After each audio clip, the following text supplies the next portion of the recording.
Hey, how are you? I'm fine. I feel honored that my 85-year-old grandfather has chosen to live the remainder of his years with me and my family.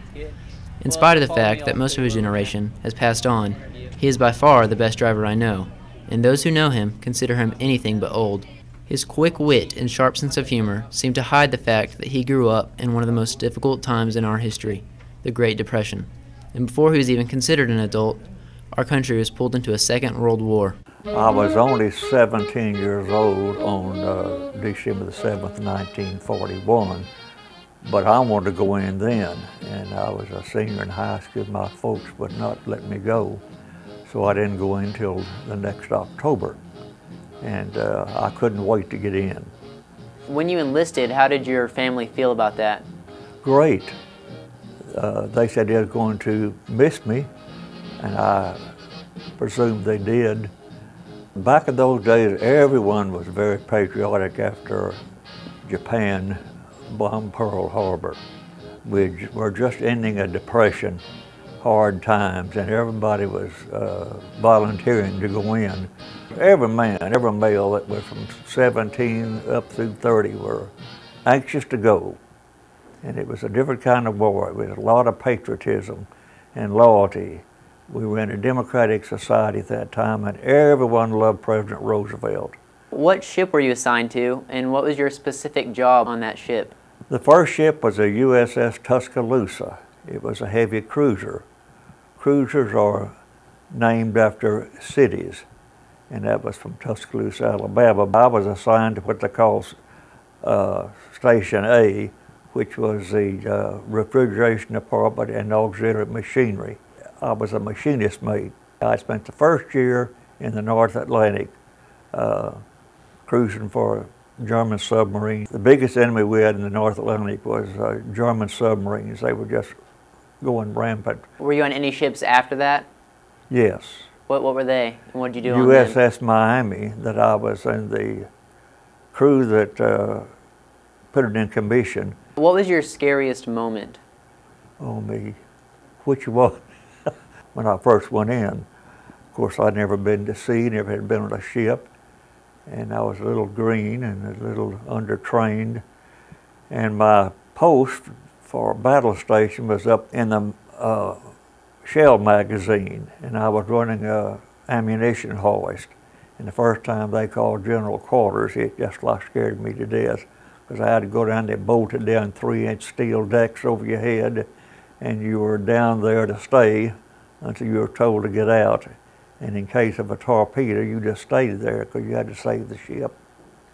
Anybody who didn't show some fear or wasn't scared was lying to you, because there was a lot of times, of course I was young, it didn't dwell on me, it never kept me from sleeping. I was so tired, because we worked about 20 hours a day and then had general quarters and our other work. And I didn't let it dwell with me, but during the actual combat I was scared.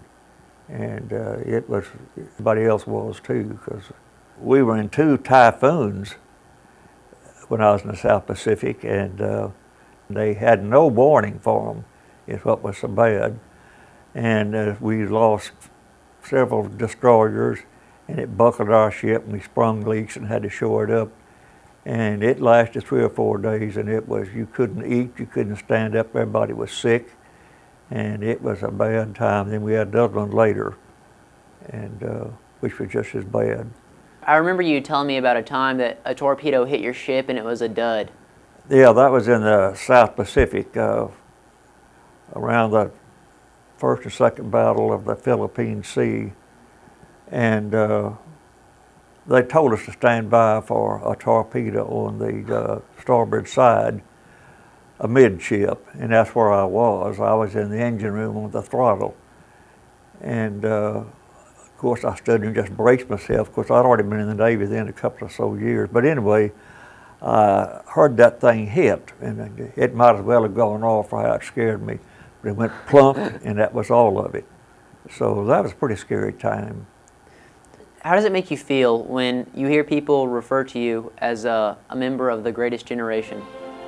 Make me feel good. To this day, my granddad loves being around people, and people love being around him.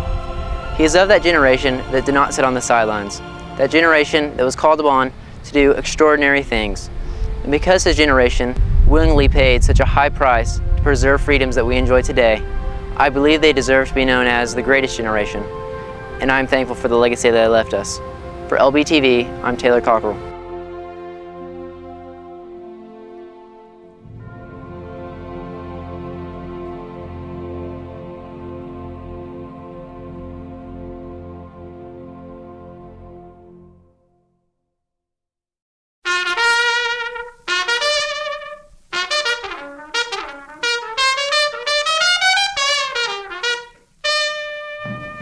Do I go in here? Go in here, yeah.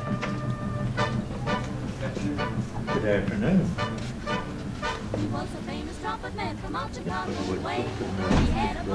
Yes, this is a big part of my broadcast. He can't, is kind of shadowed back there. This is my father-in-law, Max Haws. Hi. And Taylor's granddad. And, well, no, a bunch of them are. And they're for sure better looking than boys over here. Absolutely. Okay. I don't know why I'm so prejudiced. But she's a little, but she never was very big. She probably weighed 118 pounds when she died, and never did weigh over 127. Of course, when she got pregnant, I had 3 children, 2 girls and a boy. And they're now, my son is just turned 50. I better not tell their age of Taylor's mother. She's will be 58, November the 10th, and her sister's birthday, 2 years old, is November the 11th. They're like a day and 2 years apart. He makes the company jump A to the bar. He's a boogie bugle bar of company B. Melody is on one of the laughing and boo members. That's Taylor's mom. I didn't want to. That's Taylor's mother. And she is, they both, Jim's done a good job because we don't have any blood relationship, just in-law. But he's been very, very nice to me, and Melody, of course. And I live with them, and I'm just as happy as I can be. What else could I do? I don't have to live here. I mean, I'd live anywhere. And but I'm glad that she booked me here. And Jim made me very welcome, and or I wouldn't be here. We have no problem that way. And what else would you like to know? Anything, I'll tell you. He really breaks it up when he plays reveille. He's the boogie bugle bar of company B.